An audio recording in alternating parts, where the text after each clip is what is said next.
Praise the lord to all. 40 రోజుల ఉపవాస దీక్ష Lent days సమయంలో క్రైస్తవులు తమను తాము ప్రశ్నించుకోవాల్సిన కొన్ని ముఖ్యమైన ఆధ్యాత్మిక విషయాల గురించి మనం తెలుసుకుందాము. ఇది కేవలం ఆహారం మానడం మాత్రమే కాకుండా మనసును మరియు ప్రవర్తనను ఎలా మార్చుకోవాలో వివరిస్తుంది.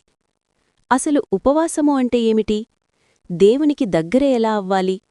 అసలు నేను దేవునితో సరిగా ఉన్నానా? బైబిల్ వచనాల ఆధారంగా పరిశీలిస్తే నిజమైన ఉపవాసం మరియు ప్రార్థన ఎలా ఉండాలో దేవుని వాక్యం స్పష్టంగా చెబుతోంది. 1. ప్రార్థన మరియు దేవుని వాక్యం, ప్రేయర్ అండ్ వర్డ్. 1 గంటైనా ప్రార్థన చేస్తున్నావా? ఉపవాస సమయంలో దేవునితో గడపడం ముఖ్యం. రోజులో కనీసం కొంత సమయాన్ని ప్రార్థనకు కేటాయిస్తున్నావా? ప్రార్థన. మెలకువగా ఉండి ప్రార్థన చేయుడి అని యేసుప్రభూ చెప్పారు. శోధనలో పడకుండా ఉండటానికి నిరంతరం ప్రార్థన అవసరం. వాక్యం. మనుష్యుడు రొట్టెవలన మాత్రమూ కాదుగాని దేవుని నోట నుండి వచ్చు ప్రతి మాట వలననూ జీవించును. మత్తయి 4:4. ఉపవాసంలో శారీరక ఆహారం కంటే దేవుని వాక్యమే ఆత్మకు ఆహారం. 1 గంటైనా బైబిల్ చదువుతున్నావా? బైబిల్ వాక్యాన్ని చదవడం వల్ల మన విశ్వాసం బలపడుతుంది. 2. అంతర్గత ఉద్దేశ్యం, మోటివ్స్. బయటికి చూపుకోడానికే ఉపవాసమున్నావా? ఇతరులు మెచ్చుకోవాలని లేదా నేను భక్తుడిని అని చూపించుకోవడానికి ఉపవాసం ఉండకూడదు. అది దేవుని కోసం మరియు నీ ఆత్మశుద్ధి కోసం ఉండాలి. మత్తయి 6:16-18. మీరు ఉపవాసము చేయునప్పుడు వేషధారుల వలె దుఃఖముఖులై ఉండకుడి.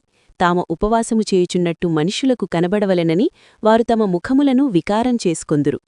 ఉపవాసమనేది నీకు, నీ పరలోకపు తండ్రికి మధ్య ఉన్న రహస్య సంబంధమై ఉండాలి. 3. నిజమైన ఉపవాసం, ప్రవర్తన. నీ ప్రవర్తన ఎలా ఉంది? ఉపవాసం ఉంటూనే ఇతరులతో కోపంగా ఉండటం లేదా తప్పుగా ప్రవర్తించడం సరైనది కాదు. నీ మాటలు ఎలా ఉన్నాయి? నీ నోటి నుండి వచ్చే మాటలు ఎదుటివారిని గాయపరిచేలా ఉన్నాయా లేక ప్రేమగా ఉన్నాయా అని పరిశీలించుకోవాలి.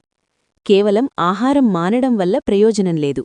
యెషయా 58:6-7లో దేవుడు కోరుకునే ఉపవాసం గురించి ఇలా ఉంది. అన్యాయమైన కట్టులను విప్పడం, బాధింపబడిన వారిని విడిపించడం, ఆకలిగొన్నవానికి నీ ఆహారాన్ని పెట్టడం. ఆలోచనలు, లక్ష్యం. నీ మనస్సు, నీ ఉద్దేశ్యం, నీ చూపు ఎలా ఉంది? మన ఆలోచనలు పవిత్రంగా ఉండాలి. మాటలు. మీ నోట నుండి ఏ చెడ్డమాటయూ రానియకుడి అని ఎఫెసీయులకు 4:29లో ఉంది. ఉపవాస సమయంలో మన మాటలు ఇతరులకు ఆశీర్వాదకరంగా ఉండాలి. మనస్సు. నీ హృదయాన్ని భద్రంగా కాపాడుకొనుము. జీవధారలు దానిలోనే బయలుదేరును. సామెతలు 4:23. 40 రోజుల ఉపవాసమనేది కేవలం ఒక సంప్రదాయం కాదు.